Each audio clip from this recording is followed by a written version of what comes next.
చూడబోతున్నాము. హెబ్రీలకు రాసిన పత్రిక 11వ అధ్యాయం మీ ఎదుట ఉంచుకున్నట్లయితే మనం ఒక క్రమ పద్ధతిలో విశ్వాసాన్ని గురించిన మన ఆలోచన మనం చేయొచ్చు.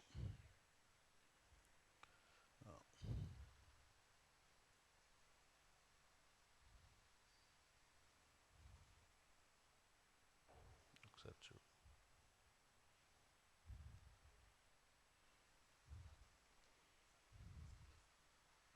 బాక్సా?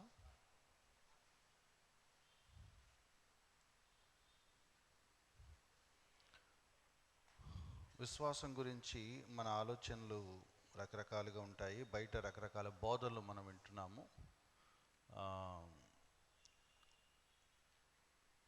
మీరు ఇది చూస్తే బాగుంటుంది. కొంచెం మీరు అటు కూర్చునే వాళ్ళు ఇటు వస్తే కొంచెం మీరు ఓకే, ఫైన్, రైట్. హెబ్రీ పత్రిక 11వ అధ్యాయం మీ ఎదుట మీరు ఉంచుకోవాలని నా మనవి. ఇందులో ఉన్న కొన్ని అంశాలు మనం క్రమ పద్ధతిలో ఈరోజంతా కూడా ఈ 11, 12 అధ్యాయాల్లో ఉన్న కొన్ని సంగతులు మనం చూడబోతున్నాం. ఇందాక ప్రెసిడెంట్ గారు అన్నట్లుగా ఎక్కువ మంది ఫుల్ క్రౌడ్ వచ్చిన సందర్భాల్లో కూడా ఇలాంటి విషయాలు మనం మాట్లాడుకోలేం. ఎందుకంటే ఇవి అందరికీ కొంత మింగుడు పడవు, కొందరికి కష్టంగా ఉంటాయి. మేబీ ఈరోజు మనం మాట్లాడుకునే విషయాలు మీలో చాలామందికి నచ్చకపోవచ్చు. కానీ ఈ అధ్యాయంలో ఉన్న విషయాలను మనం తిరిగి మళ్ళీ జ్ఞాపకం చేసుకోవాలని ఆశపడుతున్నాను.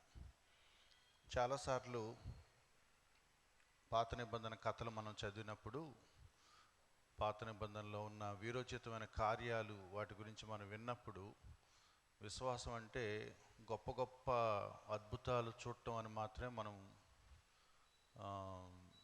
ఆగిపోయాం. విశ్వాసం గురించిన సరైన వివరణ హెబ్రీ 11వ అధ్యాయం చెప్తుంది. బయట రకరకాల బోధలు మనం వింటున్నాము. వాళ్ళందరూ ఏదేదో మాట్లాడుతున్నారు. హెబ్రీ పత్రిక 11వ అధ్యాయం ఎదురుగా పెట్టుకుంటే ఎవరి బోధలు ఎలాంటివో, మన విశ్వాసం ఎలాంటిదో, అసలు విశ్వాసం గురించిన మన ఆలోచన ఎంతవరకు సరైందో మనం బేరీజ్ వేసుకోవచ్చు. నాతో పాటు మీరు కనుక 11వ అధ్యాయం ఎదురుగుంచుకున్నట్లయితే కొన్ని విషయాలు మనం ధ్యానం చేద్దాం. హెబ్రీలు రాసిన పత్రిక 11వ అధ్యాయం మొదటి వచనం. విశ్వాసం అన్నది నిరీక్షింపబడు వాటి నిజస్వరూపం.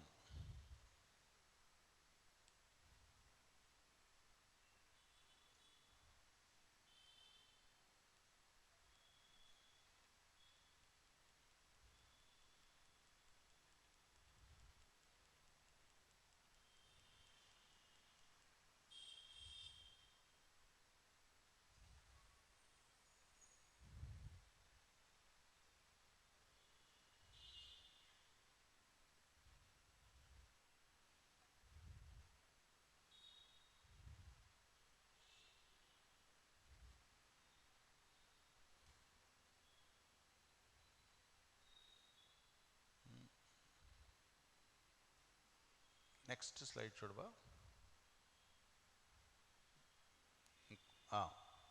విశ్వాసం అన్నది నిరీక్షింపబడు వాటి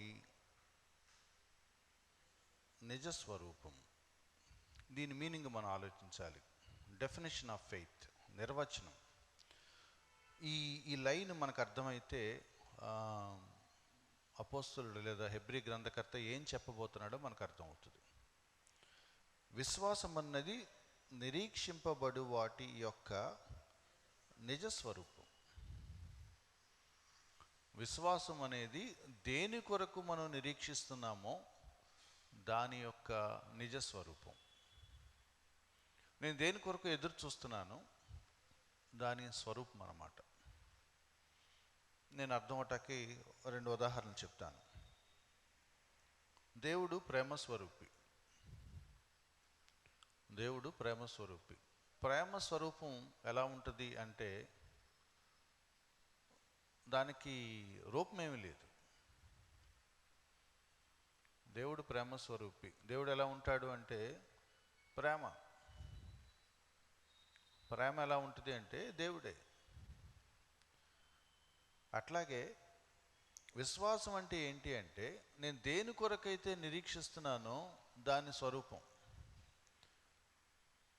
ప్రేమకి ఏదైనా రూపాన్ని ఇవ్వాలి అంటే ఊరిని మన హార్ట్ బొమ్మేసి చేత బొమ్మ గీయటం కాదు. దానికి ఏదైనా రూపాన్ని ఇవ్వాలి అంటే మనం దేవుడిని చూపించాలి. నేను దేన్నైతే నిరీక్షిస్తున్నానో ఆ నిరీక్షణకి ఏమన్నా షేప్ ఇవ్వాలి అంటే అది ఫెయిత్ అన్నమాట. నిరీక్షింపబడు వాటి యొక్క స్వరూపం. నేను దేని కొరకు ఎదురు చూస్తున్నానో ఆ ఎదురు చూస్తున్న ఆ నిరీక్షణకి ఏదైనా ఆకారం ఇవ్వాలి అంటే అది ఫెయిత్ అన్నమాట. ఉదాహరణకి నాకు మా గ్రాండ్ మదర్ ఒక చిన్న సైకిల్ కొనిస్తానని చెప్పింది అనుకోండి. అది ఏ సైకిలో ఎలా ఉంటుందో తెలియదు. సైకిల్ అని తెలుసు కానీ అది ఎలా ఉంటుందో, దాని డిజైన్ ఏంటో, దాని కలర్ ఏంటో, దాని మోడల్ ఏంటో, దాని స్పెషాలిటీస్ ఏంటో నాకు తెలియదు.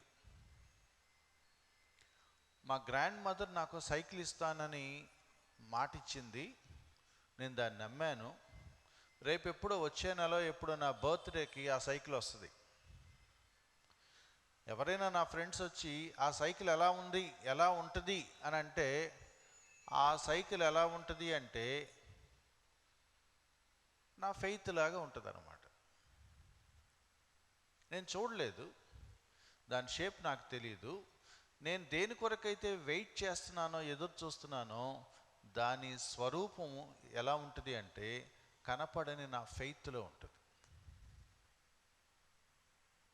నేను దాన్ని చూడలేదు కానీ చూసినట్టుగా నేను భావించి దాని కొరకు నేను ఎదురు చూస్తున్నాను. విశ్వాసానికి నిరీక్షణకు సంబంధం ఉంది. విశ్వాసం అంటే నాకేదో రోగం తగ్గుద్దని విశ్వాసం ఉంచడం మాత్రమే కాదు, అంతకంటే మించిన డెఫినేషన్ ఏదో ఇందులో ఉంది. నేను దేని కొరకైతే ఎదురు చూస్తున్నానో ఆ ఎదురు చూపుకి నా విశ్వాసానికి సంబంధం ఉంది. విశ్వాసం లేకుండా నేను నిరీక్షించలేను. నిరీక్షణ అనేది లేకుండా నేను దేని మీద విశ్వాసం ఉంచాలో నాకు తెలియదు. వితౌట్ హోప్ నా విశ్వాసానికి అర్థం లేదు. అండ్ వితౌట్ ఫెయిత్ నా నిరీక్షణకు కూడా అర్థం లేదు. నేను దేని కొరకు ఎదురు చూస్తానో దానికి సంబంధించిన నా ఎదురు చూపులే విశ్వాసం. దాన్ని ఇంకొంచెం విడమర్చి చెప్తున్నాడు ఆయన.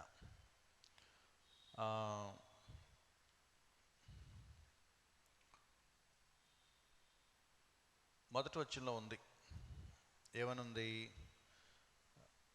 అదృశ్యమైనవి ఉన్నవనుటకు రుజువైంది. కనపడుతుందా మీకు ఇది? అదృశ్యమైనవి కొన్ని ఉంటాయట. అంటే అర్థం ఏంటి? అవి కనపడవు. అదృశ్యమైనవి కనపడవు కానీ ఉన్నాయి. నాకు కొన్ని కనపడలేదు కాబట్టి అవి లేవు అని నేను అనలేను. అదృశ్యమైనవి చాలా ఉన్నాయి. అవి ఉన్నాయి అంటానికి ప్రూఫ్ ఏంటి అంటే నేను ఎక్కడి నుంచో ప్రూఫ్ తీసుకొచ్చి నేను ఇవ్వలేను. దానికి ప్రూఫ్ నా విశ్వాసమే. పరలోకం ఉంది అని నేను నమ్మాను. పరలోకం ఎక్కడుందో, ఎలా ఉంటుందో నేను ఇంతవరకు చూడలేదు. బైబిల్లో చదువుకోవటమే. ఎవరైనా నాతో ఇతర మతాల వాళ్ళు వచ్చి నువ్వు పరలోకం ఉందని గ్యారంటీ ఏంట్రా అంటే గ్యారంటీగానే మాట్లాడతాను నేను. నువ్వు చూసావా? నేను చూడలేదు. మరి చూడకుండా ఉందని రుజువు ఏంటి అంటే నా విశ్వాసమే రుజువు. ఆ మాట మీకు అర్థమవుతుందా? అదృశ్యమైనవి ఉన్నవనుటకు రుజువు. కనపడనివి చాలా ఉన్నాయి ఈ ప్రపంచంలో. దేవుడు, పరలోకం, దేవదూతలు చాలా చాలా ఉన్నాయి. విశ్వాసాన్ని బట్టి నేను దాన్ని రుజువు చేయాలని చూస్తున్నాను. దీన్ని అర్థం చేసుకోవటానికి మనం ఒక ఉదాహరణ తీసుకున్నట్లయితే మీకేం కనపడుతుంది? ఏం కనపడుతుంది? ఒక టేబుల్ కనపడుతుంది. ఈ టేబుల్ ఎలా తయారు చేస్తారు? ఈ టేబుల్ ఎలా తయారు చేస్తారు? సింపుల్ ప్రశ్నే. ఒక కలప, కొయ్య, చెక్క ఏదో తీసుకొచ్చి దాన్ని కట్ చేసి రకరకాలుగా దాని మీద వర్క్ చేసి ఒక టేబుల్ తయారు చేస్తారు. డెఫినేషన్ ఏంటంటే, కనపడే ఒక వస్తువుని తీసుకొచ్చి ఆ కనపడే వస్తువులోంచి ఒక టేబుల్ తయారు చేస్తారు. నా మాట మీకు అర్థమైందా? కనపడే ఒక కలపని పట్టుకొచ్చి ఆ కలపను చెక్కి కట్ చేసి రకరకాల షేపుల్లోకి దాన్ని తయారు చేస్తారు. కనపడే వస్తువులోంచి ఇంకో కనపడే దాన్ని తయారు చేయటం.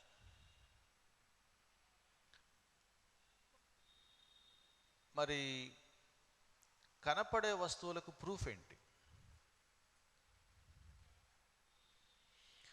ఈ ఈ టేబుల్ ఇక్కడ ఉంది అంటానికి ప్రూఫ్ ఏంటి? కనపడుతుంది కాబట్టి. నా చూపే దీనికి రుజువు. మరి కనపడని వస్తువులకి అంతరిక్షం, శూన్యం, ఆకాశం, పరలోకం, కనపడే వాటికి నా చూపు రుజువు, కనపడని వాటికి నా విశ్వాసం రుజువు. మనం చదువుకున్న మాట అది. అదృశ్యములైనవి ఉన్నవి అనుటకు రుజువు. దృశ్యాలు ఉన్నాయి. దేని బట్టి?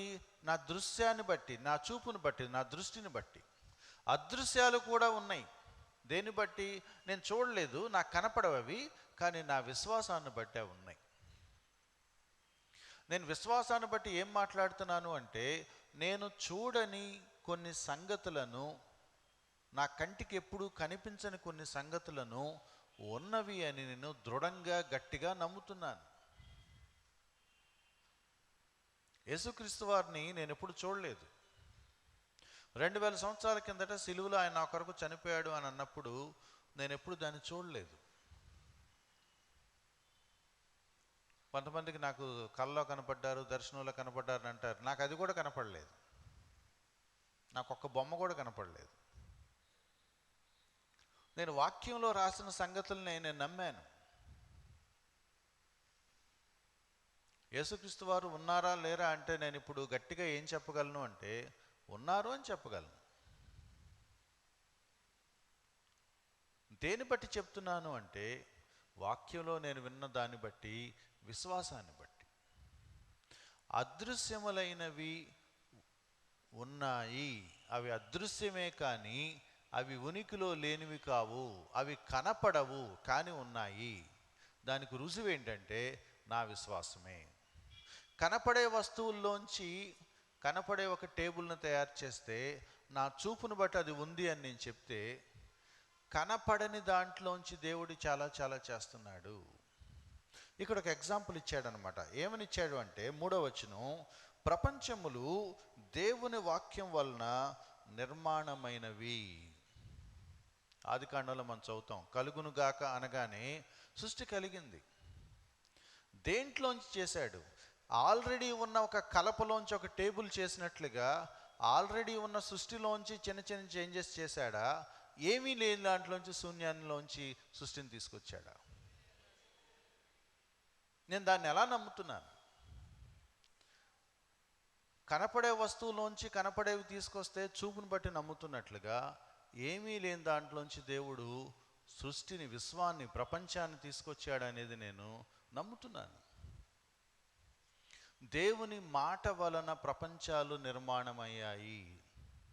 దేవుని నోటి మాట చేత సృష్టి ఏర్పడింది. కలుగును గాక అని దేవుడు చెప్పినప్పుడు ఈ విశ్వం ఏర్పడింది. ఇది నేను నమ్ముతున్నాను. పలానా గెలాక్సీలో పలానా పలానా పలానా, సౌర కుటుంబంలో పలానా పలానా అని అంటే నేను చూడలేదు, కానీ నేను విశ్వాసాన్ని బట్టి ఉంది అని నమ్ముతున్నాను. 2వ వచనంలో చాలా మంచి మాట ఉంది. దానిని బట్టి పెద్దలు సాక్ష్యం పొందారు. దేన్ని బట్టి? దేన్ని బట్టి?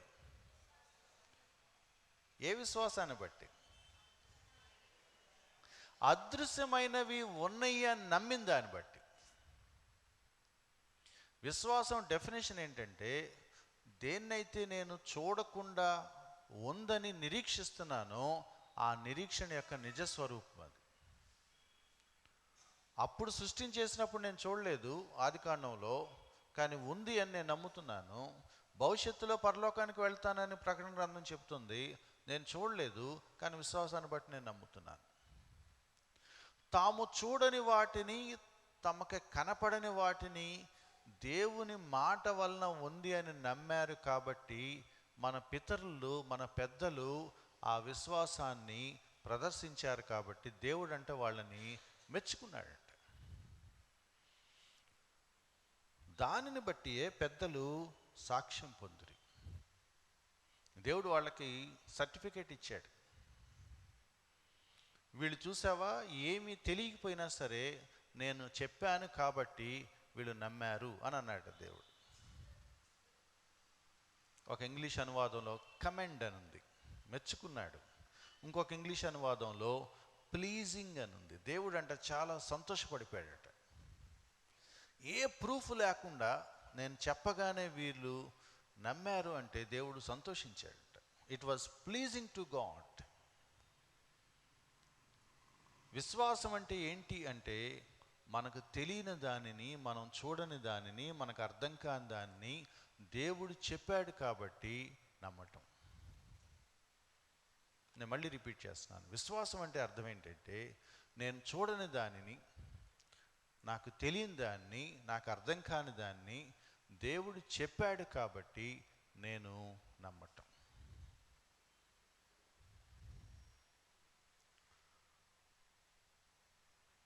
మనం కొంచెం ముందుకు వెళ్దాం. 11వ అధ్యాయం 6వ వచనం మనకు తెలుసు, బాగా పాపులర్ వచనం. విశ్వాసం లేకుండా దేవునికి ఇష్టడై ఉండుట అసాధ్యము. దేవుని యొద్దకు వచ్చువాడు ఆయన ఉన్నాడని, తన వెదుకు వారికి ఫలము దయచేయవాడని నమ్మవలెను. విశ్వాసంలో మొట్టమొదటి రిక్వైర్మెంట్ ఏంటి అంటే నమ్మటమే. ఆయన వద్దకు వచ్చేవారు ఏం నమ్మాలంట? ఆయన ఉన్నాడని నమ్మాలి, అంతే. ఆయన ఉన్నాడని నాకు ఎలా తెలుస్తుంది? తెలియవసరం లేదు. ప్రూఫ్లు ఏంటి అవసరం లేదు. మరి ఎలాగా? ఏమీ అవసరం లేదు. ఆయన ఉన్నాడని నువ్వు నమ్మితే చాలు. నువ్వు ఉన్నావని నాకు రుజువులు చూపిస్తే నేను ఆ రుజువులన్నీ చూసి సైంటిఫిక్ టెస్టులన్నీ చేశాక లాస్ట్గా నిర్ణయించుకుంటాను అని అంటలేదు. ఎందుకంటే పాత నిబంధనలో మన పితరులు ఎవరు అటువంటి ప్రయోగాలు చేయలేదు. పైగా వాళ్ళు దాన్ని సందేహం, అనుమానం కింద డిక్లేర్ చేశారు. దేవుడు ఒక విషయాన్ని చెప్పినప్పుడు వాళ్ళు దాన్ని నమ్మారంతే. విశ్వాసంలో డెఫినేషన్ ఏంటంటే, ఆయన వద్దకు వచ్చేవాడు ఆయన ఉన్నాడని నమ్మాలంతే. నేను కొన్ని ఎగ్జాంపుల్స్ చూపించబోతున్నాను. ఏం ఎగ్జాంపుల్స్? మనం ఇప్పటివరకు డెఫినేషన్ మాట్లాడుకున్నాం. ఏంటి డెఫినేషను? అదృశ్యాలు కనపడవు, తెలియవు, రుజువులు ఉండవు, అవేంటో మనకు పూర్తిగా అర్థం కాదు. కానీ దేవుడు చెప్పాడు కాబట్టి నేను నమ్ముతాను. అది విశ్వాసం. దానికి కొన్ని ప్రూఫ్లు నేను మీకు చూపించాలని ఒక చిన్న ప్రయత్నం.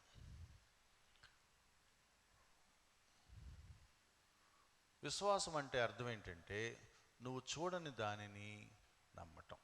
నేను కొన్ని ఉదాహరణలు, నేను నాకు చిన్నప్పుడు ఒక పుస్తకంలో చదివాను. Faith is believing when your conscience says no. నీ మనస్సాక్షి వద్దు అని చెప్పినప్పుడు అయినా సరే నమ్మటం, దాన్ని విశ్వాసం అంటారట. ఒక ఎగ్జాంపుల్ చెప్పి నేను ముందుకు వెళ్తాను, సమయం లేదు కాబట్టి. ఉదాహరణకి, నా జేబు ఖాళీగా ఉంది. నా మాట అర్థం చేసుకోండి. నా జేబు ఖాళీగా ఉంది. ఖాళీగా అంటే ఏమీ లేదు, ఎంటీ. దేవుడు ఏమన్నాడంటే, సురేష్ నీ జేబులో 10 రూపాయలు ఉన్నాయి అని అన్నాడు అనుకోండి. ఏది నమ్మాలి నేను? నిజంగా లేవు నా జేబులో.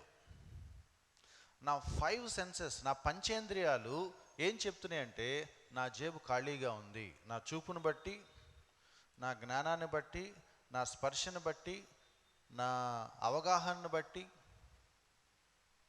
ఏ విధంగా చూసినా నా జేబు ఖాళీగా ఉంది. కానీ దేవుడు ఏమంటున్నాడంటే నీ జేబులో డబ్బులు ఉన్నాయి అని అన్నాడు. నేనేమి నమ్మాలి?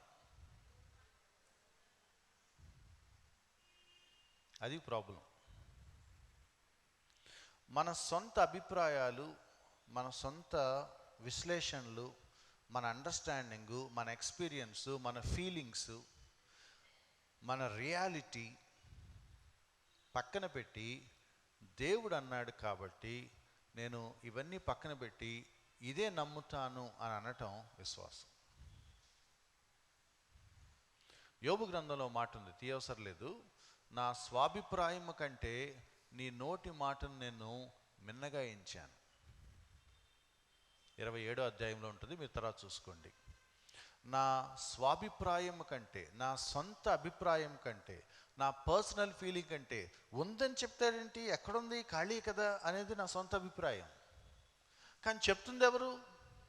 దేవుడు. కాబట్టి నా సొంత ఒపీనియన్ కూసే పక్కన పెట్టుకొని దేవుడి మాట వింటాను అనుకోవటం, దట్ ఈస్ ఫెయిత్.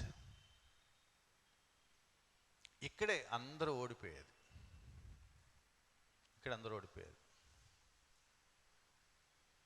ఒక 2-3 రోజుల కిందట నేను ఒక సహోదరితో మాట్లాడుతూ ఉంటే తను అంటుంది ఏంటంటే, ఇట్లయితే ఇక నా జీవితం అయిపోద్దన్నా అంటుంది. పెళ్ళి అవ్వట్లేదు. ఇట్లయితే నా జీవితం అయిపోద్దన్నా, ఉండి ఉండి ఉండి ఉండి నా జీవితం అయిపోద్ది, ఇది జరగదు కదా, హోప్లెస్. ఎందుకంటే నాకు ఎటు చూసినా సరే ఫేవరబుల్గా ఏ సిచ్యువేషను కనపడలేదు. నీకు కనపడదు. నువ్వేం చేయాలి? విశ్వాసం ఉంచాలి. అన్నీ నీకు అర్థమయ్యేలాగుంటే, పాజిటివ్గా అనిపిస్తే విశ్వాసం ఉంచడం గొప్ప ఏముంది, ఎవరైనా ఉంచుతారు. పరిస్థితులన్నీ అనుకూలంగా ఉంటే వచ్చేటట్టుంది అవకాశం, పెళ్ళి అయ్యేటట్టుంది, అమ్మయ్య నాకు విశ్వాసం ఉందంటే అది విశ్వాసం అవ్వదు. అది నీ అవగాహన బట్టి నువ్వు తెచ్చుకున్న పాజిటివ్ యాటిట్యూడ్ అది. హెబ్రీ పత్రిక చెప్తున్న మాట ఏంటంటే, నువ్వు చూడని కొన్ని విషయాలు ఉంటాయి, నీకు అర్థం కాని కొన్ని విషయాలు ఉంటాయి, నీకు అంతు చిక్కని కొన్ని విషయాలు ఉంటాయి, నీకెప్పటికీ మిస్టరీగా ఉండిపోయే కొన్ని విషయాలు ఉంటాయి. కానీ దేవుడు చెప్పాడు కాబట్టి నువ్వేం చేయాలంటే వాటిని నమ్మాలి. దాన్ని బట్టి మన పెద్దలు సాక్ష్యం పొందారు. నీ మనస్సాక్షి నో అని చెప్తా ఉంటుంది. ఇక్కడ ఏం లేదురా, నువ్వు అసలు ఎలా కామన్ సెన్స్ ఉందా అంటా ఉంటుంది. నా మనస్సాక్షి నాకు వద్దు అని చెప్పిన టైంలో కూడా నా స్వాభిప్రాయాన్ని పక్కన పెట్టుకొని, నా సొంత ఒపీనియన్స్ని పక్కన పెట్టుకొని దేవుని మాటకు విలువ ఇవ్వటం, అది ఫెయిత్. నేను కొన్ని ఎగ్జాంపుల్స్ నేను మీకు చూపించబోతున్నాను. మొదటి వ్యక్తి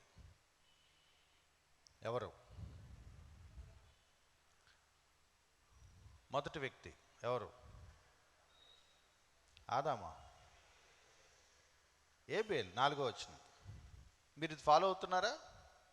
4వ వచనం. ఎవరైనా సహాయం చేస్తారా? విశ్వాసమును బట్టి హేబేలు కయీను కంటే ఏం చేశాడు? ఏబేలు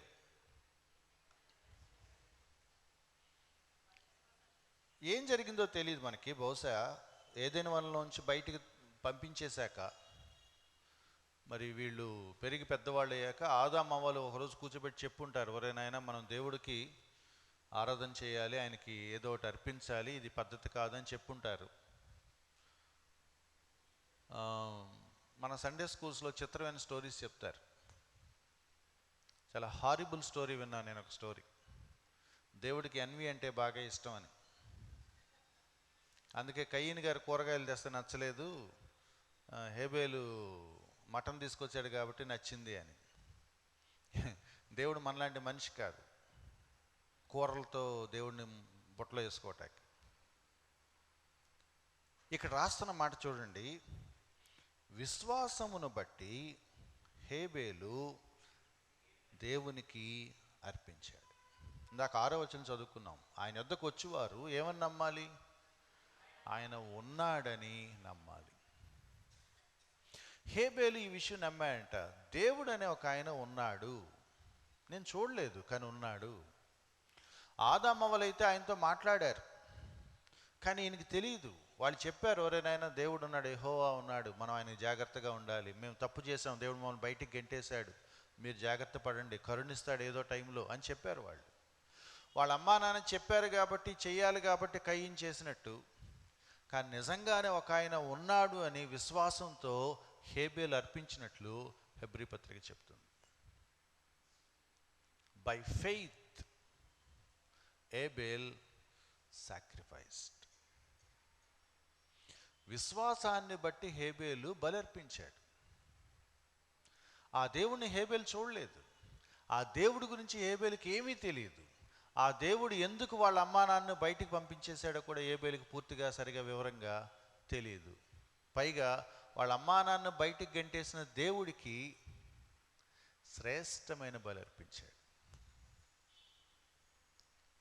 ఏంటి అతని విశ్వాసం అంటే, ఏదో జరిగింది, ఆ దేవుడిది అయితే తప్పు ఉండదు, అయితే ఎవరిది ఉండాలి? మాదే ఉండాలి. విశ్వాసాన్ని బట్టి హేబేలు అర్పించాడు. కింద లైన్ చూసారు ఎంత బాగుందో. దేవుడు అతని అర్పణల గూర్చి సాక్ష్యం ఇచ్చాడట. మరి ఈ సందర్భం ఎక్కడ జరిగిందో మనకు తెలియదు, పాత నిబంధనలో దీని గురించి రాయలేదు, కానీ ఎక్కడో దేవుడు ఎవరితోనో ఈ స్టోరీ చెప్పాడు. హేబేలు చూసారా ఏం చేశాడో అని చెప్పాడు అనమాట. ఏమీ తెలియకపోయినా, రుజువులేమీ లేకపోయినా బలి ఎలా అర్పించాడో చూసారా, అతని ఫెయిత్ ఏంటో చూసారా అని దేవుడు సాక్ష్యం ఇచ్చాడు. సాక్ష్యం ఇస్తే ఒక మాట అన్నాడట. ఏమన్నాడు? అతడు ఆ విశ్వాసమును బట్టి నీతిమంతుడని సాక్ష్యం పొందను. దేవుడు అతనికి ఒక టైటిల్ ఇచ్చాడట. ఏంటి ఆ టైటిల్ అంటే నీతిమంతుడు. Faith has a reward. విశ్వాసం ఉంచితే నీకు ప్రతిఫలం ఉంది. ఏంటి ఆ ప్రతిఫలం అంటే నీకు నీతి కలుగుద్ది. నువ్వు విశ్వాసం ఉంచితే నీతిని పొందుకుంటావు, నువ్వు విశ్వాసం ఉంచితే నీతిమంతుడిగా తీర్చబడతావు. న్యూ టెస్టిమెంట్ డాక్ట్రిన్ అంతా ఇదే. రోమా పత్రిక, గలతీ పత్రిక, ఎఫెసీ పత్రిక, ఫిలిప్పీ పత్రిక, ఇదే డాక్ట్రిన్. విశ్వాసం ఉంచితే నీతిమంతులుగా తీర్చబడతాము. క్రియల ద్వారా ఎవరు నీతిమంతులుగా తీర్చబడరు, విశ్వాసాన్ని బట్టి నీతిమంతులుగా తీర్చబడతారు. దేవుని సంతోషపెట్టాలంటే నువ్వేం చేయాలి అంటే, రూల్ నెంబర్ 1, నువ్వేం చేసినా దేవుని సంతోషపెట్టలేవు. రూల్ నెంబర్ 2, ఆయన ఏది చెప్తే దాని యందు విశ్వాసం ఉంచితే నువ్వు నీతిమంతుడిగా తీర్చబడతావు. హేబేలుకి చాలా విషయాలు తెలియదు, దేవుడిని విశ్వాసం మీద కొన్ని పనులు చేశాడు, నీతిమంతుడని పేరు తెచ్చుకున్నాడు. ఈయనెవరో తెలుసా? నోవహు. నేను అక్కడక్కడ కొంతమందిని స్కిప్ చేసుకుంటూ వస్తున్నాను. 7వ వచనం. విశ్వాసమును బట్టి నోవహు ఏంటంట? అది వరకు చూడని సంగతులను గూర్చి. నోవహు కొన్ని విషయాలు తెలియదు, అది వరకు ఎప్పుడు వాటి గురించి వినలేదు. దేవుడు అంటే ఒకరోజు సడన్గా నోవహుతో మాట్లాడి ఏమన్నాడంటే, నోవహు నేను నీకు సంగతి చెప్తున్నాను, ఈ సంగతి వెళ్ళి నీ చుట్టుపక్కల ప్రజలందరికీ నువ్వు ప్రకటించాలి అని చెప్పాడు. ఏం చేయాలి నేను అంటే, ఆయన చెప్పిన మాట, నేను జలప్రళయాన్ని పంపిస్తాను, జలప్రళయంలో ప్రపంచం అంతా మునిగిపోతుంది, ఎవరైతే నువ్వు కట్టిన ఓడలోకి వచ్చి సేఫ్గా ఉంటారో వాళ్ళని నేను రక్షిస్తాను, మిగతా వాళ్ళందరూ నాశనం అయిపోతారు. జలప్రళయం అంటే ఏంటి తెలీదు. జలప్రళయం అంటే ఏంటో మరి, పైనుంచి ఎక్కడెక్కడి నుంచో పెద్ద పెద్ద నీళ్ళు వచ్చేస్తాయి, ప్రవాహాలు జలాలు వచ్చేస్తాయి, ప్రపంచం మునిగిపోద్ది. భూమి మునిగిపోవటం ఏంటి? అన్ని నీళ్ళు ఎక్కడి నుంచి వస్తాయి? నిజమేనా? అంతకు ముందు వినని చూడని సంగతుల గురించి నోహు చెప్పాడు. అదేంటో నోహుకు తెలియదు, కానీ చెప్పింది ఎవరు? దేవుడు కాబట్టి నమ్మేశాడు. చాలామంది బైబిల్ పండితుల అంచనా ఏంటంటే 120 సంవత్సరాల పాటు ఈ మాట చెప్తూ తిరిగి ఉంటాడు అని. 120 years. వాళ్ళు నవ్వేవాళ్ళట. ఏమొస్తుంది? జలప్రళయమా అంటే ఏంటి అనేవాడు. అంటే ఏంటో మరి పైనుంచి నీళ్ళు వస్తాయంట. ఎవరు చెప్పారు? దేవుడు. నవ్వుకున్నారు. ఎగతాళి చేస్తూ ఉంటే తనకు తెలియని విషయాల గురించి చెబుతూ తిరిగాడు. అదేంటో అతనికి కూడా పూర్తిగా తెలీదు. ఎంత క్లియర్గా ఉందో చూడండి ఆ లైను. 7వ వచనం. నోవహు అది వరకు చూడని సంగతులను గూర్చి దేవుని చేత హెచ్చరించబడిన వాడై భయభక్తులు గలవాడై. ఆ సంగతుల గురించిన వివరాలు తనకు తెలియదు, కానీ దేవుడు చెప్పాడు నేను భయభక్తులు కలిగి ఉండాలి, అంతే. దీనిని ఫెయిత్ అంటాం. నీకు అర్థమైతే చేయాల్సిన పనే కాదు. దేవుడు చెప్పిన విషయాలు నీకు అర్థం కాకపోయినా సరే నువ్వు దానికి ఒబీడియంట్గా ఉండటమే ఫెయిత్. తనతో పాటు తన ఫ్యామిలీని కూడా ఆ పనిలోకి దించాడు, ఓడ కట్టాడు. చదువుతారా లైను? ఒక ఓడను సిద్ధము చేశాడు, అందువలన అతడు లోకం మీద నేరస్థాపన చేసి విశ్వాసమును బట్టి కలుగు నీతికి. ఆ లైన్ చూసారు ఎంత క్లియర్గా ఉందో? విశ్వాసాన్ని బట్టి ఏం కలుగుతుంది? నీతి కలుగుతుంది. హేబేలు విశ్వాసం ఉంచాడు, నీతిమంతుడని పేరు పొందాడు. నోహు విశ్వాసం ఉంచాడు, నీతిమంతుడని పేరు పొందాడు. విశ్వాసాన్ని బట్టి కలిగే నీతికి అతను వారసుడయ్యాడు. ఇంకొంచెం ముందుకు వెళ్తున్నా నేను. విశ్వాసానికి ఏమొస్తుంది? విశ్వాసానికి ఏమొస్తుంది? నీతి వస్తుంది. 3వ ఎగ్జాంపుల్ అబ్రహాం 11వ అధ్యాయం 8వ వచనం. అబ్రహాము పిలువబడినప్పుడు విశ్వాసమును బట్టి ఆ పిలుపునకు లోబడి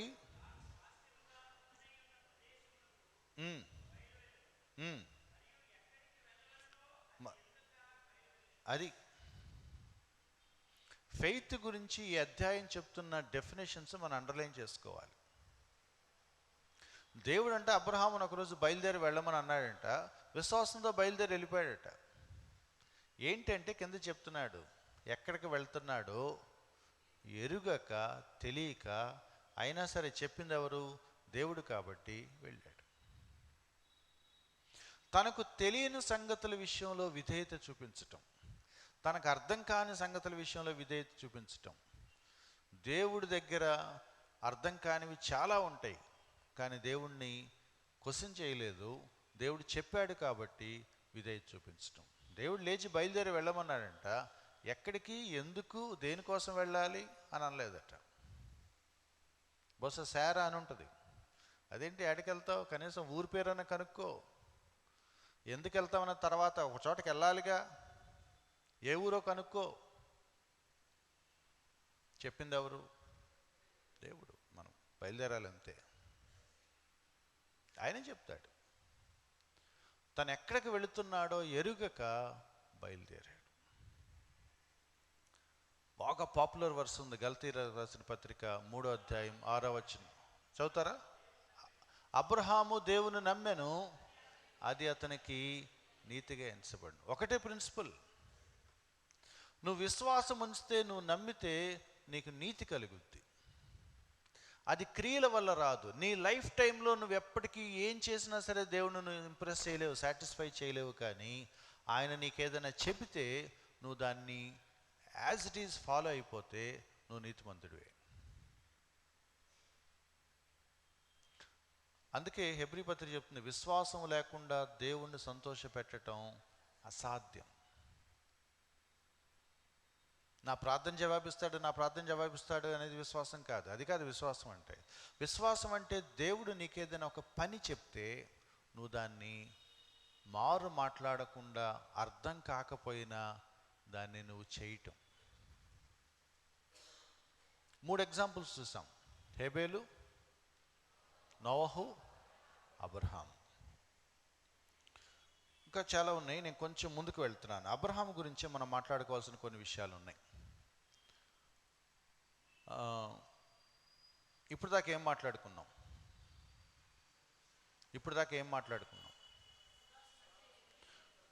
మనం చూడని వాటిని ఉన్నాయని నమ్మటం, మనకు అర్థం కాకపోయినా దేవుని మాటకు లోబడటం. విశ్వాసానికి ప్రతిఫలం ఉంది, ఏంటది? నీతి. అయితే కొంచెం మనం డీప్గా వెళదాము. కొన్ని విషయాలు నేను మీకు చూపించాలి. చాలాసార్లు ఇక్కడే మనం మిస్ అవుతూ ఉంటాం.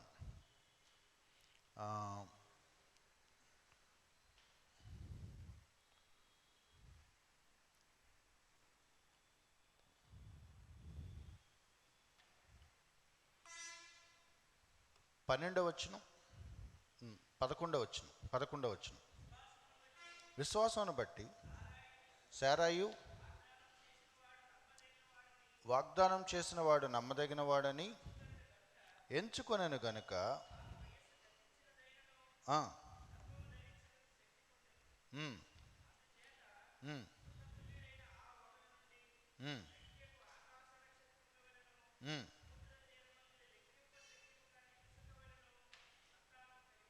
ఇక్కడ ముఖ్యమైన మాట మీరు చూసారా? 11వ వచనంలో వాగ్దానం చేసిన వాడు నమ్మదగిన వాడని. ఇక ఆ దేవుడి గురించి నాకేమీ తెలియవసరం లేదు, ఆ దేవుడి గురించి పూర్తి వివరాలు నాకు తెలియవసరం లేదు. ఆ దేవుడి గురించి నాకు తెలియాల్సిన ఒకే ఒక ప్రాముఖ్యమైన సత్యం ఏంటంటే, hour God is faithful. Abraham జీవితంలో చాలా ప్రస్ఫుటంగా కొట్టొచ్చినట్టు కనపడే ఒక లక్షణం ఏంటంటే, దేవుడు నమ్మదగిన వాడు అనే సత్యాన్ని ఆయన నమ్మాడంట. అది పట్టుకొని వేలాడాడు. నీకేమైనా బుద్ధి ఉందా? నీ వయసు ఎంతో అర్థమవుతుందా? 100 సంవత్సరాలకి నీ కొడుకు పుడతాడా అంటే, నాకు పుట్టడు, కానీ ఒక ఆయన చెప్పాడు పుడతాడని. అంటే అలా కాదుగా, నీ శరీరం సహకరించాలిగా. నా శరీరం సహకరించదు, కానీ చెప్పినవాడు నమ్మదగినవాడు, ఆయన నమ్మచ్చు. నా శరీరంలో దానికి కావలసిన అనుకూలమైన వాతావరణం లేదేమో, కానీ చెప్పిన వ్యక్తి నమ్మదగినవాడు, ఎలాగైనా చేస్తాడు. అలా ఎలా చేస్తాడు? కుదరదు కదా, తెలీదు, చేస్తాడు. నాకు అర్థం కాదు, చేస్తాడు. అది సైన్స్కి విరుద్ధమే అవ్వచ్చు, కానీ దేవుడు చేస్తాడు. అది లాజిక్కి అందకపోవచ్చు, మానవ మస్తిష్కానికి వివరణకి రాకపోవచ్చు, కానీ చెప్పినవాడు నమ్మదగిన వాడు కాబట్టి అది జరుగుద్ది. రోమాపత్రికలో కూడా చదువుతాం, మన తీయవసరం లేదు. ఆయన వాగ్దానం చేశాడు, దాన్ని నెరవేర్చుటకు సమర్థుడు అని నమ్మాడంట. గాడ్ ఈజ్ ఫెయిత్ఫుల్ అని నమ్మాడంట. గాడ్ ఈజ్ క్యాపబుల్ అని నమ్మాడంట. నీ కొడుకు పుడతాడని ఏంటి గ్యారంటీ అంటే, నా వైపు చూసుకుంటే ఏమీ లేదు, అసలు హోప్లెస్. ఇక్కడ రాయబడిన మాట ఏంటో తెలుసా? మృతతుల్యుడైన ఒక మనిషి, ఏమి లేదు, ఊరికి నా ప్రాణంతో బతుకుతాడంతే. అతనికి డెడ్ బాడీకి పెద్ద తేడా ఏమి లేదు. రేపో మాపో చచ్చిపోతాడు, అది అతని ఉద్దేశం. అటువంటి వ్యక్తి కొడుకును కనటం అంటే ఏంటి? దేవుడు నమ్మదగిన వాడని అతను నమ్మాడు, దాన్ని దేవుడు మెచ్చుకున్నాడు.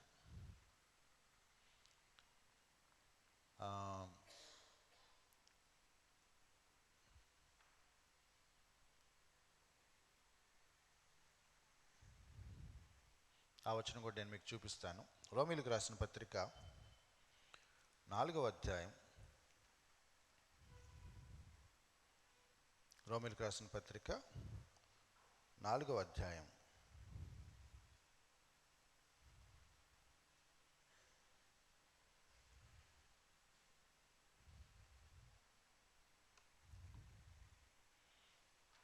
18వ వచనం.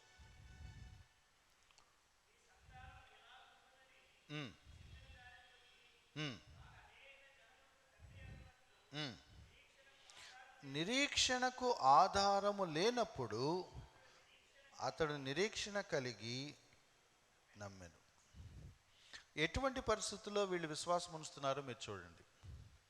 వాళ్ళకి తెలియని సంగతులు, మునుపు ఎన్నడూ వాళ్ళు కని విని ఎరిగిన సంగతులు, ఏనాడు వాటి గురించి ఏమింత క్లూ కూడా లేని సంగతులు, అది ఏ విధంగానూ రీజనబుల్గా రేషనల్గా ప్రూవ్ అవుతుందో లేదో తెలియని విషయాలు లోకానికి చెప్తే లోకం నవ్వి ఎగతాళి చేస్తుంది, కానీ వాళ్ళు నమ్మారు.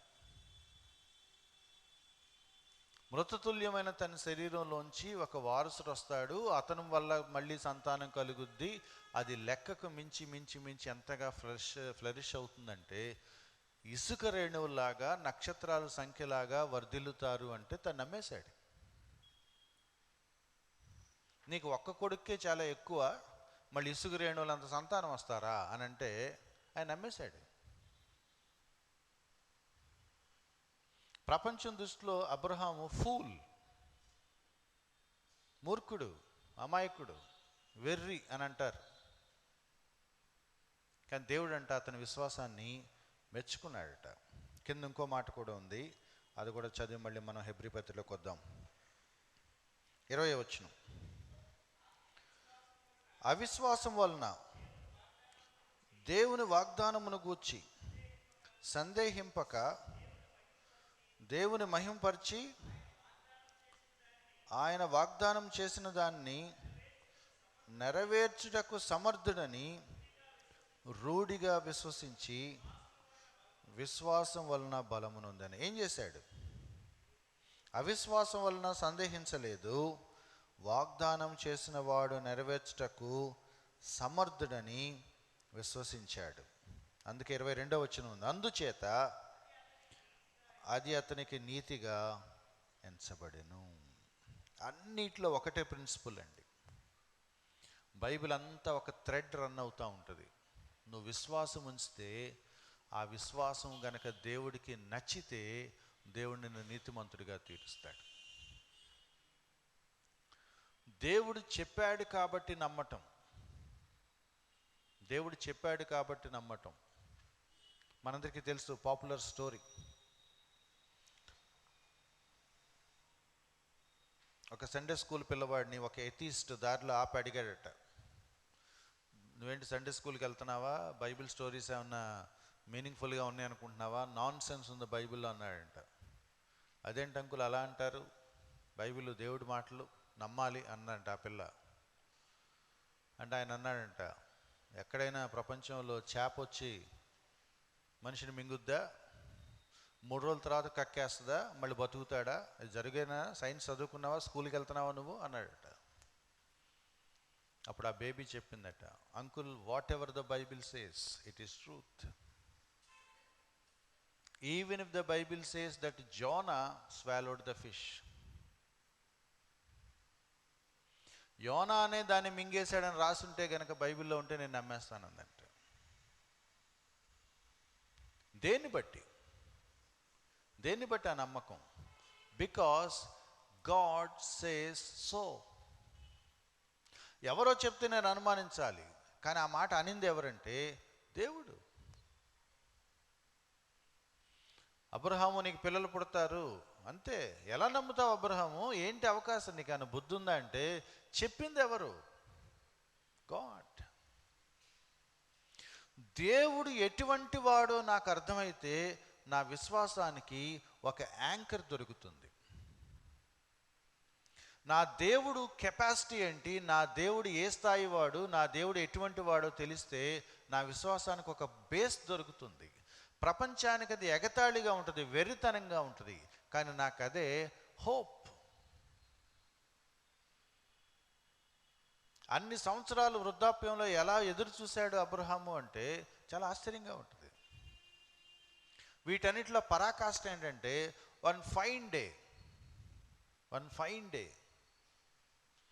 ఇస్సాకు పుట్టాక గారాబంగా పెంచేసుకుంటూ లేక కొడుకిన కొడుకని చెప్పి బాగా అల్లారు ముద్దుగా పెంచేసుకుండి అటాచ్మెంట్ బాండ్ బాగా పెరిగిపోయాక వన్ ఫైన్ డే వచ్చి ఇస్సాకుని బలిచ్చేస్తావా అని అడిగాడట.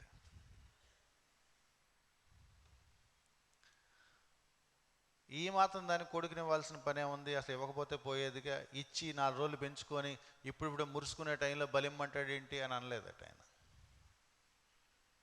బాధగానే ఉంటుంది, కానీ అడిగింది ఎవరు? దేవుడు. బలిమ్మంటే ఇచ్చేస్తే ఏమవుతుంది? మళ్ళీ కొడుకు రాకపోతే ఒకటే ఛాన్స్ అంటే. అబ్రహాముకున్న విశ్వాసం ఏంటంటే, మృతతుల్యమైన శరీరంలోంచి దేవుడు ఒక కుమారుడిని ఇచ్చినప్పుడు, 100 ఏళ్ల వయసులో ఇచ్చినప్పుడు 120 సంవత్సరాల వయసులో ఇవ్వలేడా? 120 సంవత్సరాల వయసులో ఇచ్చినప్పుడు 140 సంవత్సరాల వయసులో ఇవ్వలేడా? ఏమీ లేనప్పుడు కొడుకునిచ్చిన వాడిని ఇప్పుడు బలిచ్చేస్తే ఇంకో కొడుకుని దేవుడు నాకు ఇవ్వలేడా? ఇస్తాడు. ఆయన ఇది అన్యాయం కదా, నువ్వే ఇచ్చావు మళ్ళీ బలిమ్మని అడగటం ఏంటి, పైగా నా చేతులతో చంపమంటం ఏంటి, అసలు ఇది ఎక్కడ పద్ధతి అని అనలేదట. ఎందుకంటే ఆ దేవుడి క్యారెక్టర్ని క్వశ్చన్ చేసే లక్షణం దేవుడు అబ్రహాం దగ్గర లేదు.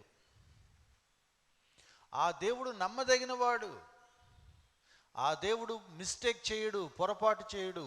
ఆ దేవుడు ఎందుకు అడుగుతున్నాడు, నన్ను పరీక్షిస్తానికి అడుగుతున్నాడో వేరే పర్పస్తో అడుగుతున్నాడో తెలియదు, కానీ ఆయన ఏది చేసినా అది రైటే. అలా ఎలా నమ్మేస్తావు? ఆయన మీద నాకు ఆ నమ్మకం ఉంది. My God is faithful. కొడుకును బలిమ్మన్నా కూడా ఆ దేవుడి గురించి నీకు నెగిటివ్గా ఆలోచన రాదా అంటే, నాకు రాదు అన్నాడంట ఆయన. సిద్ధపడిపోయాడు, ఇవ్వటానికి రెడీ అయిపోయాడు, కత్తి ఎత్తేసాడు. ఒక ఆయన ఏమన్నాడంటే, కత్తి ఎత్తేసాడు అంటే అర్థం ఏంటంటే మనసులో ఆల్రెడీ కొడుకుని చంపేసినట్టే. ఇక శరీరంలో దిగటం అక్కడే మిగిలింది, మనసులో సిద్ధమైపోయాడు, ప్రిపేర్ అయిపోయాడు. Mentally he really sacrificed his son. అందుకే ఇక్కడ ఒక మాట ఉంటుంది చూసారా, చాలా చమత్కారంగా రాసిన మాట. 11వ అధ్యాయం 17వ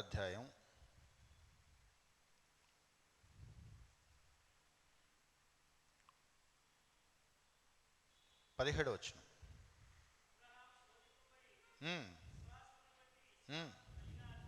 అర్పించాడా అర్పించలేదా? అర్పించేశాడు. విశ్వాసాన్ని బట్టి ఆల్రెడీ అయిపోయింది అది. లాస్ట్ ఒక అర సెకండ్లో దేవుడు ఆపమంటే ఇస్సాకు ప్రాణం మిగిలింది, కానీ మానసికంగా అంతరంగంలో అబ్రహాం ఇస్సాకుని ఇచ్చేశాడు బై ఫెయిత్. తిట్టుకుంటా ఇవ్వలేదు, విశ్వాసాన్ని బట్టి ఇచ్చాడు. ఏంటంటే విశ్వాసం? 20వ వచనం పైన చదువుతున్నాను నేను, రైట్ సైడ్ టాప్లో ఉంది. అబ్రహాము మృతులను సహితం లేపుటకు దేవుడు శక్తిమంతుడని ఎంచినవాడై తన ఏకకుమారుని అర్పించి ఉపమాన రూపముగా అతనిని మృతుల్లో నుండి మరల పొందెను. ఉపమాన రీతిగా 2 విషయాలు ఉన్నాయంటే ఇక్కడ. ఇస్సాకుని బలి ఇచ్చేశాడు, ఇస్సాకు చనిపోయాడు, ఇస్సాకు మళ్ళీ చచ్చి బ్రతికి లేచినట్లుగా జరిగిందంట అక్కడ. కత్తి అతని బాడీలో దిగలేదు, కానీ ఇస్సాకు దాదాపు చచ్చి బతికినట్టే. ఉపమాన రీతిగా మృతుల్లో నుండి కొడుకును మళ్ళీ తెచ్చుకున్నాడు లేపుకొని. ఎందుకంటే దేవుడు కుమారుని ఇస్తాను అని చెప్తే ఇస్తాడు. నీకు 150 సంవత్సరాల వయసు అయినా ఇస్తాడు, నీ కొడుకు చచ్చిపోయినా మళ్ళీ వాడిని బతికిచ్చిస్తాడు, లేదా మళ్ళీ పుట్టిచ్చిస్తాడు. ఇలాంటి వాళ్ళు 100 సార్లు చచ్చిపోయినా మళ్ళీ 101 కొడుకుని మళ్ళీ తీసుకొచ్చి నీకు ఇస్తాడు. ఆయనకి అది చిన్న విషయం, నీకు అది పెద్ద విషయం కావచ్చు. ఆయన దాన్ని చేయటానికి సమర్థుడు. నీకు అది చాలా అసాధారణమైన సంఘటనలాగా అనిపించవచ్చు, but he is faithful and capable. చంపమని అడిగితే ఏమైంది? చంపేసా కూడా మళ్ళీ బతికిస్తాడు. సో వాట్ అన్నాడట అబ్రహాం. అబ్రహాముకు దేవుడి గురించి ఏం అర్థమైతే ఈ పనులు చేయగలడు.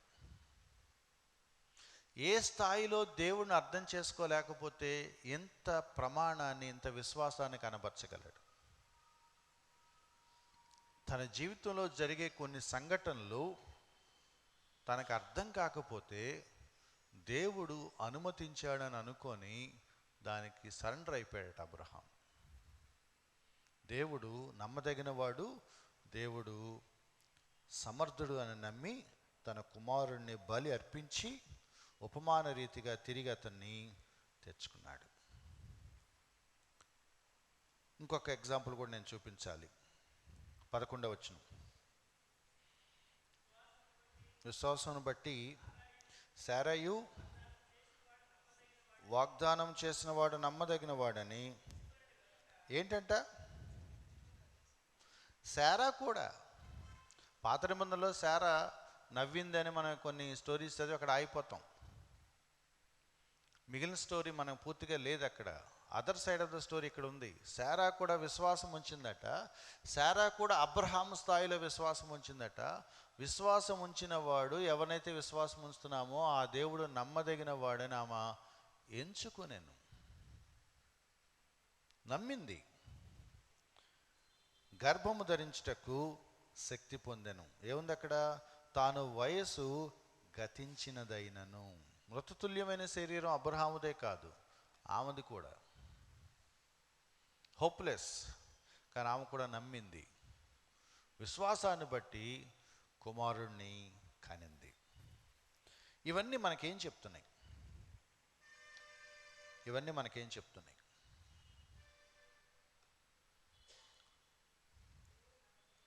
ఇవన్నీ మనకేం చెప్తున్నాయి? నేను మళ్ళీ అడుగుతున్నాను, వాట్ ఈజ్ ఫెయిత్?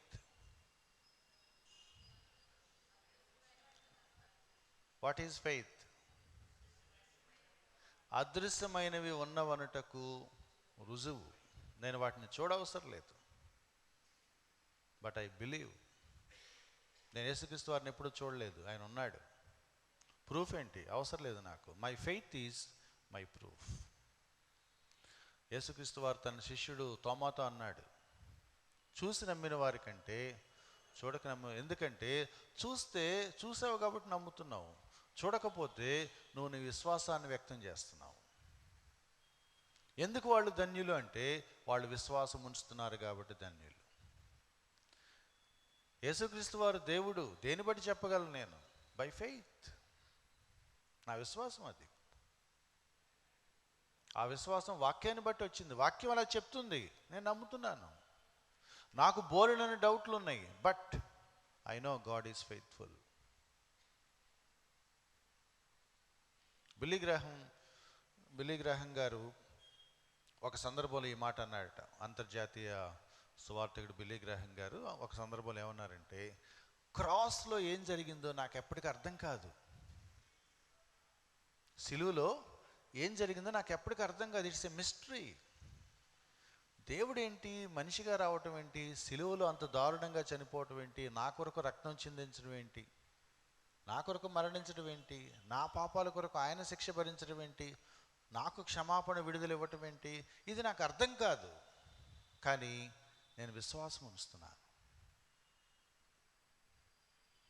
బైబిల్లో చాలా సంగతులు నాకు తెలియవు, నాకు అర్థం కావు, mystery, but I believe it because it is in the Bible.